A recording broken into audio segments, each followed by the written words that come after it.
बॉलीवुड अदाकार मनोज बाजपेयी का ताल्लुक बिहार के एक छोटे से गांव से है और वो भारत के एक ऐसे अदाकार हैं जिन्होंने 12 और जमात से कब्ल कभी दिल्ली जैसे बड़े शहर में कदम भी नहीं रखा था।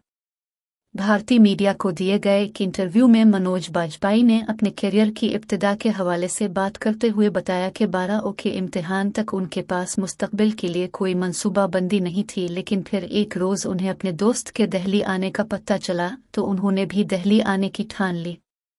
मनोज बाजपेयी ने अपने इंटरव्यू में बताया कि मेरे बचपन के दोस्त दिल्ली यूनिवर्सिटी में दाखिले के लिए गाँव से दिल्ली आ रहे थे। जब मुझे दोस्त के दिल्ली आने का पता चला तो मैंने इससे कहा मुझे भी साथ ले चल लूं। उसने मुझसे पूछा कि तुम्हारे पास पैसे हैं? दोस्त से कहा था कि वो मेरे टिकट के 50 रुपए दे दे। मनोज बाजपेयी अदकार ने कहा, मुझे नहीं पता था कि इस वक्त दिल्ली के लिए टिकट रिजर्व करवानी पड़ती थी। मैंने दोस्त से टिकट के पैसों का पूछा तो इसने मुझे बताया कि टिकट की कीमत 50 रुपए है।